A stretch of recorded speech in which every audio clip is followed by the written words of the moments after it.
Assalamualaikum warahmatullahi wabarakatuh. Alhamdulillah, semangat pagi. Semoga Allah Subhanahu wa taala meridhoi kita semua. Amin amin ya robbal alamin. Baiklah, perkenalkan saya Irwana. Kalian bisa panggil saya dengan sebutan Kak Irwana.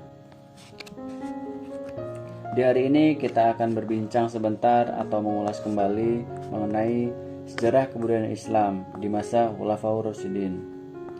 Ini adalah mata pelajaran kelas 7 SKI setingkat MTS atau Madrasah Tsanawiyah di semester kedua. Sebelum kita bahas mengenai Khulafaur Rasyidin, saya akan membahas sedikit tentang peristiwa wafatnya Nabi Muhammad SAW yang terjadi pada hari Senin tanggal 12 Rabiul Awal tahun 11 Hijriah. Peristiwa itu sangat memukul umat Islam, terutama para sahabat Ansor dan sahabat Muhajirin. Sampai-sampai sahabat dekat Nabi, yaitu Umar bin Khattab, tidak terima dan mengatakan bahwasanya sesungguhnya Rasulullah SAW tidak akan meninggal sampai dihabiskannya orang-orang munafik oleh Allah Subhanahu wa taala, kata Umar. Karena Umar bin Khattab larut dalam kesedihannya, seakan-akan dia tidak terima. Akan tetapi, Abu Bakar As-Siddiq mencoba untuk menenangkannya. Dan sahabat-sahabat lainnya dengan berkata, "Saudara-saudara sekalian, barang siapa menyembah Muhammad, maka Muhammad sudah meninggal. Tetapi, barang siapa menyembah Allah, maka Allah selalu hidup dan tidak akan pernah mati," kata Abu Bakar As-Siddiq. Dan Abu Bakar As-Siddiq membacakan Quran surat Ali Imran ayat 144 yang artinya, "Muhammad itu tidak lain hanyalah seorang rasul. Sungguh telah berlalu sebelumnya beberapa orang rasul. Apakah jika ia wafat atau dibunuh, kamu berbalik ke belakang atau murtad?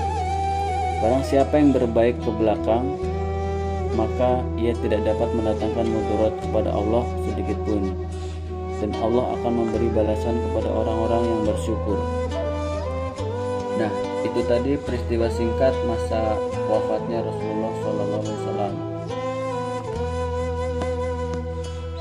Kita akan kembali ke materi utama, yaitu Khulafaur Rasyidin. Apa sih Khulafaur Rasyidin itu? Secara bahasa, Khulafaur Rasyidin itu berasal dari dua suku kata, Khulafa dan Ar-Rasyidin. Apa itu Khulafa? Khalfun artinya belakang ya, bisa dikatakan di belakang, atau khalfun pengganti juga bisa. Kemudian ar-rasyid itu orang-orang yang rasyid, yang diberikan kebajikan, yang dilindungi oleh Allah. Maka kalau secara istilah, Khulafaur Rasyidin adalah para pemimpin pengganti Rasulullah dalam urusan kehidupan kaum muslimin yang sifatnya adil, bijaksana, dan yang jelas para Khulafaur Rasyidin adalah orang-orang yang mendapatkan hidayah dari Allah Subhanahu wa taala. Sebagai yang kita ketahui, ada berapa Khulafaur Rasyidin? Ya, ada 4. Oke. Kemudian tugas pokoknya apa? Dari Abu Bakar, kemudian Umar, kemudian Utsman, kemudian Ali bin Abi Thalib. Maka tugas dari keempat Khulafaur Rasyidin itu adalah sebagai berikut.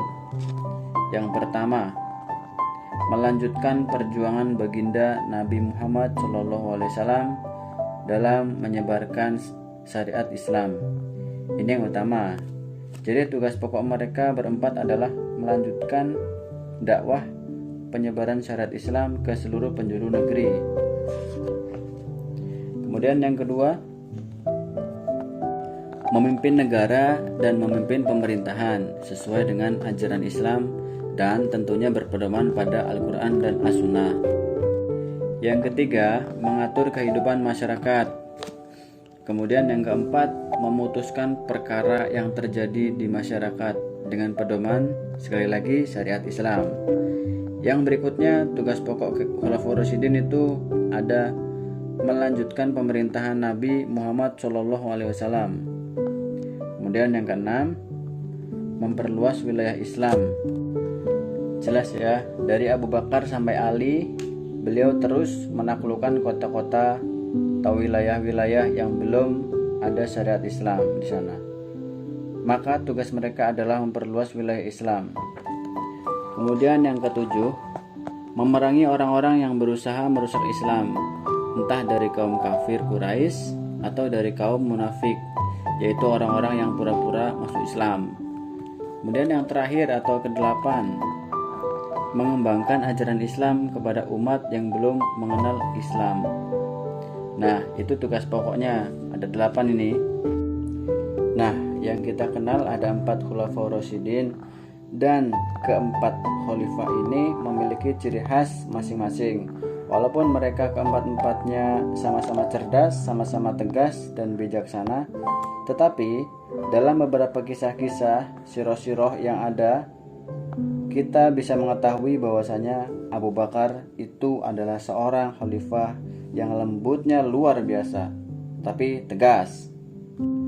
Kalau kita lihat sejarah kaum pemberontak yang tidak membayar zakat, maka apa yang dilakukan oleh Abu Bakar? Diperanginya mereka. Nah, selanjutnya ada proses pengangkatan kepemimpinan dari Abu Bakar As-Siddiq. Abu Bakar diangkat berdasarkan musyawarah antara kaum Muhajirin dan Ansor secara mufakat. Setelah melalui musyawarah, disepakati bahwa Abu Bakar yang pantas menjadi khalifah. Adapun kesempatan tersebut karena Abu Bakar adalah pertama, orang yang pertama mengakui peristiwa Isra Mi'raj. Yang kedua, orang yang menemani Nabi Muhammad SAW berhijrah ke Madinah. Yang ketiga, orang yang sangat gigih dalam melindungi orang yang memeluk agama Islam. Dan yang keempat, imam sholat sebagai pengganti Nabi Muhammad ketika sedang sakit. Selanjutnya, prestasi kepemimpinan yang diperoleh oleh Abu Bakar As-Siddiq. Yang pertama, memerangi kelompok pembangkang. Yang kedua, ekspansi wilayah. Yang ketiga, kodifikasi Al-Quran.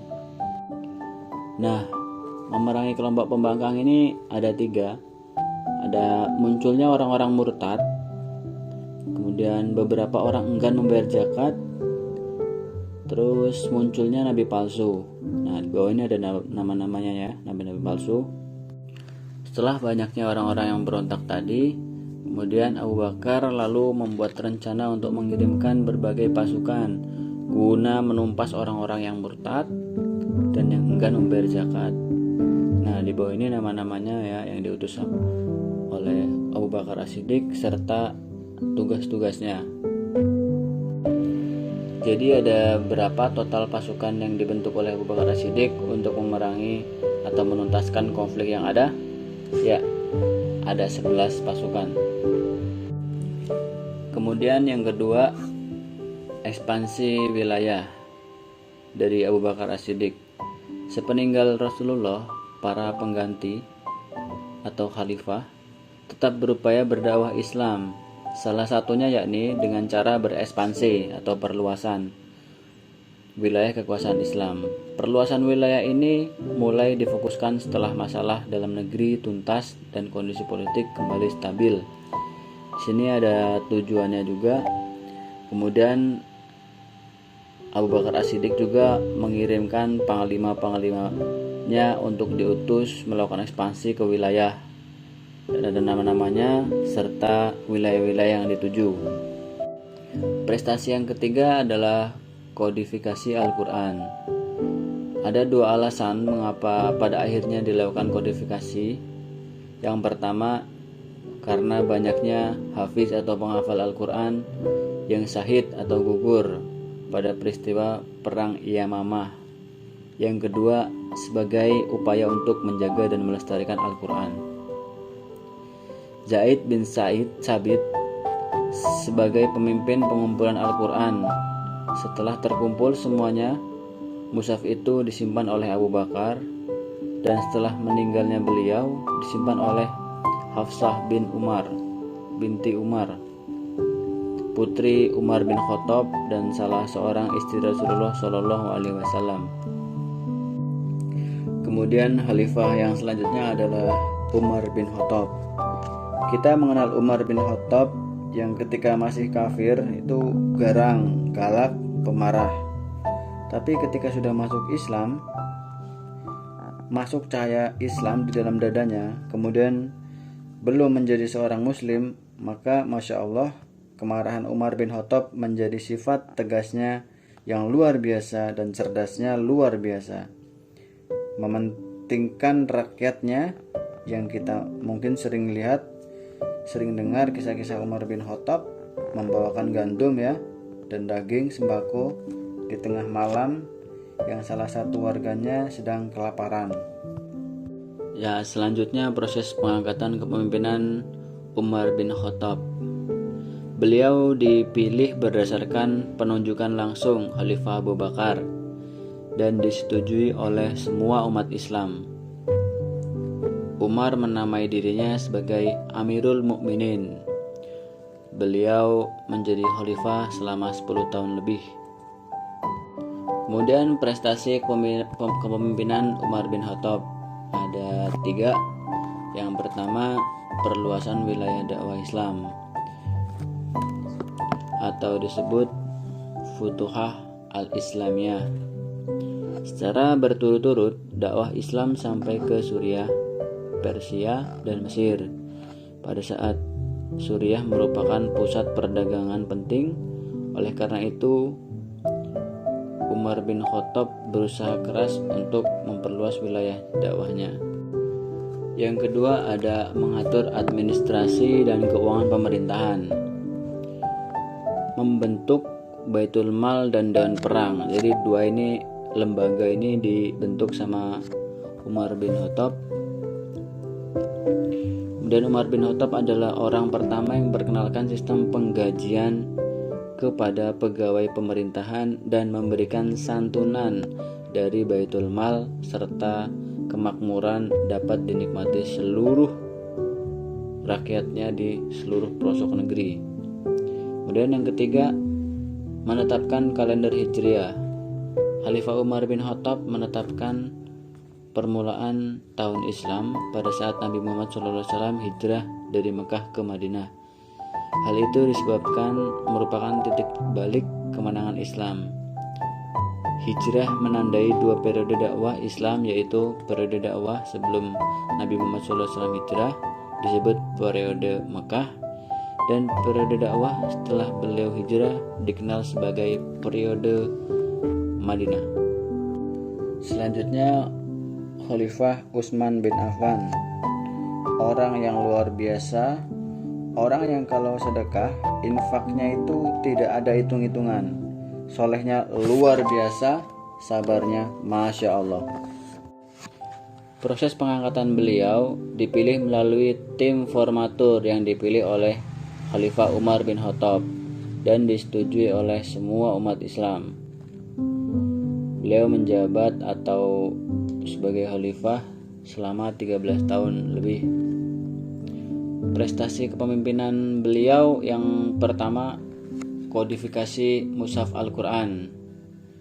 Karena perbedaan cara baca Al-Quran, Khalifah Utsman memutuskan untuk melakukan penyebaran cara baca Al-Quran. Cara baca inilah yang resmi dipakai oleh kaum muslimin setelah pembukuan selesai. Dibuatlah beberapa salinan untuk dikirim ke Mesir, Sam, Yaman, Kufah, Basrah, dan Mekah. 1 mushaf disimpan di Madinah. Mushaf ini yang kemudian dikenal dengan nama Mushaf Utsmani. Kemudian yang kedua, renovasi Masjid Nabawi. Masjid Nabawi adalah masjid yang pertama kali didirikan oleh Nabi Muhammad SAW. Pada saat pertama kali tiba di Madinah dari perjalanan hijrahnya, masjid ini pada mulanya hanya kecil dan masih sangat sederhana. Dengan semakin banyaknya jumlah umat Islam, maka Khalifah Utsman bin Affan mulai memperluas masjid ini. Yang ketiga adalah pembentukan angkatan laut. Usul ini dari Muawiyah yang saat itu menjabat sebagai gubernur dan disetujui oleh Khalifah Utsman. Alasan dibentuknya angkatan laut adalah agar memudahkan dakwah Islam di berbagai wilayah. Yang keempat, perluasan wilayah Islam. Usaha perluasan daerah kekuasaan Islam pada Khalifah Utsman bin Affan lebih lancar setelah dibangunkan armada laut. Satu persatu daerah di seberangi laut ditaklukkan, antara lain wilayah Asia Kecil, pesisir Laut Hitam, Pulau Cyprus, Rhodes, Tunisia, dan Nubia. Selanjutnya ada Khalifah Ali bin Abi Thalib. Orang yang sangat cerdas, dapat julukan Babun Ilm atau pintunya ilmu, kemudian mengutamakan kebenaran. Proses pengangkatannya dipilih oleh sebagian besar umat Islam pada masa Ali bin Abi Thalib memimpin dalam kondisi yang tidak stabil. Beliau menghadapi pemberontakan yang menolak pengangkatan Ali sebagai khalifah, ditambah kebijakan memecat para gubernur yang tidak kompeten yang mayoritas kerabat dari Utsman bin Affan. Prestasi kepemimpinan yang diperoleh oleh Ali bin Abi Thalib. Yang pertama, mengganti pejabat yang kurang cakap. Khalifah Ali menginginkan sebuah pemerintahan yang efektif dan efisien. Oleh karena itu, beliau mengganti pejabat-pejabat yang kurang cakap dalam bekerja. Akan tetapi pejabat-pejabat tersebut ternyata banyak yang berasal dari keluarga Khalifah Utsman bin Affan atau Bani Umayyah. Akibatnya, makin banyak kalangan Bani Umayyah yang tidak menyukai Khalifah Ali bin Abi Thalib. Di sini ada nama-nama gubernur baru ya. Ada 5. Kemudian membenahi keuangan negara atau Baitul Mal. Khalifah Ali menyita harta para pejabat yang diperoleh secara tidak benar. Harta tersebut kemudian disimpan di Baitul Mal dan digunakan untuk kesejahteraan rakyat. Yang ketiga, memajukan bidang ilmu bahasa. Ali bin Abi Thalib memerintahkan Abu Aswad Ad-Dauli untuk mengembangkan pokok-pokok ilmu yang mempelajari tata bahasa Arab. Yang keempat, bidang pembangunan. Ali bin Abi Thalib membangun kota Kufah secara khusus. Kota Kufah berkembang menjadi pusat ilmu tafsir, ilmu hadis, ilmu nahwu, dan ilmu pengetahuan. Dan demikianlah pengulasan materi tentang Khulafaur Rasyidin. Semoga kita semua bisa mengambil dan mencontoh sifat-sifat beliau dalam menapaki kehidupan di muka bumi ini. Sehingga apa? Kita bisa bahagia, selamat di dunia dan akhirat. Sekian dari saya. Wallahu a'lam bishawab. Assalamualaikum warahmatullahi wabarakatuh.